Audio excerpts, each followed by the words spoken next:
Hindi pa napigilan ng mga kaanak ng pinaslang na modelong si Julian Rodelas ang kanilang galit na makaharap ang mga akusado sa krimen, kabilang na po ang kaibigan ni Rodelas na si Althea Altamirano. Nakuna naman ng amateur video si Altamirano ilang sandali matapos pong dukutin si Rodelas sa Pasay. Balita natin ni Salima Refran. Naniniwala kapatid ko sa'yo. Niloko mo. Traidor. Ikit ka pa sa ahas. Sama kayo ng boyfriend mo. Hindi napigil ng mga kapatid ang pinaslang ng model na si Julian Rodelas ang galit nang makaharap ang mga suspect sa pagpatay sa kanilang bunso sa inquest proceedings sa Quezon City Prosecutor's Office. Sobra po, sobra. Gusto po namin talagang makulong po talaga lahat ng may kasalanan. Pagbayaran po talaga nila yung ginawa sa kapatid ko.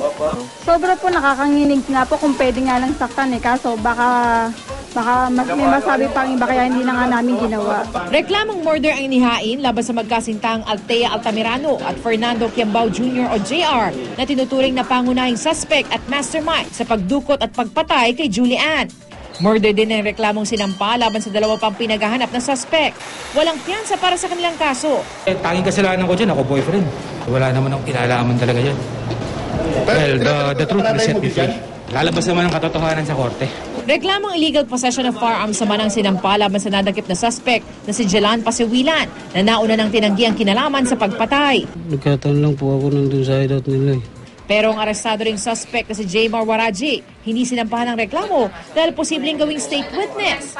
Siya kasi nagturo kina Althea at JR bilang mga mastermind umano. Kinausap yung pamilya nga at i-utilize yun as witness. Siya magiging testigo para mapatunayan talaga na si Althea, JR at yung dalawang may kasalanan. Sa affidavit ni Waraji, idinatali na ang pagkikipagkita sa kanila ni JR alas 3 hanggang alas 4 ng hapon noong November 5 sa kanilang hideout sa Culiat, Quezon City. Kasama raw nila ang isang Efren Talib. Sinabi niya about kay Althea, pati dun sa babae. Sabi niya, matutulungan niyo ba ako? Anuin natin yung babae. Si Julian, siniraan niya si Althea na may anak na nga daw, ma'am. Model sila. Sumakay raw sila ni Efren sa sasakyang minamaneho ni JR. Pinuntahan na namin. Sabi niya, ito yung tamang pagkakataon. Doon pa nga si Althea, ma'am, nung inano namin yung babae. Sabi ko, Jay, may mobile sa unahan, Jay. Atras mo, doon tayo sa baluarte ko. Sabi ko ganyan. Yun.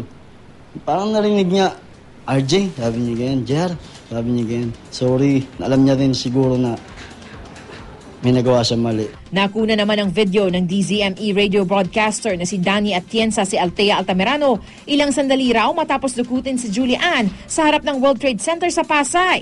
Kasama na niya noon ang mga rumespondeng polis. At taliwas sa una niyang kwento sa GMA News, kalmado si Althea. Ano ba ang tinapasakyan? Lupo ata po. Kotse?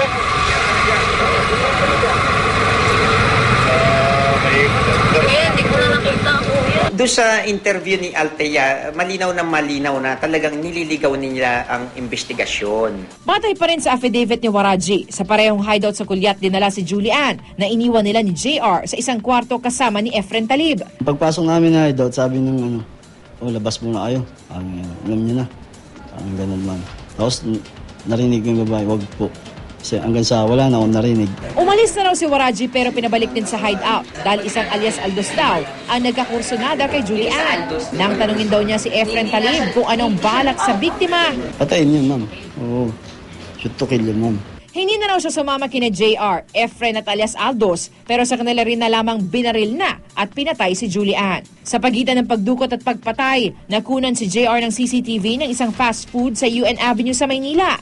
Tugma ang fast food na ito sa resibong natagpuan sa bangkay ng biktima. Nakunan din sa hiwalay na CCTV noong oras ng pagpapaputok ng baril sa 18th Avenue sa Cubao ang pagdaan ng isang itim na sasakyan na 505 ang plaka ayon sa ilang saksi. Natugma sa sasakyang nakapangalan sa ina ni JR. Dahil sa mga ebidensyang ito, kung kaya inaresto ng pulisya ang magnobyo na natunton sa Apalit, Pampanga nitong Sabado.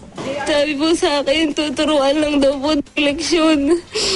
Tapos nung nalaman ko pong patay na, sabi ko, bakit patay na? Pero sa hiwalay na panayam, iginit ni Althea na hindi niya pinapatay ang kaibigan. Lumpuhin daw po. Ano pa? Yun lang po sabi nila sa akin, sabi ni JR sa akin. Mali ko po. Ako po nagdala dun kay Julie, pero hindi ko alam po na ganun. Kaya pala kinukonvince niya ako.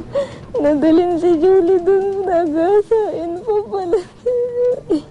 Madaling araw nitong linggo nang inaresto ang mga suspect na sina Pasiwilan at Waraji habang nagpa-pot session sa Culiat, Quezon City. Salima Refran, GMA News.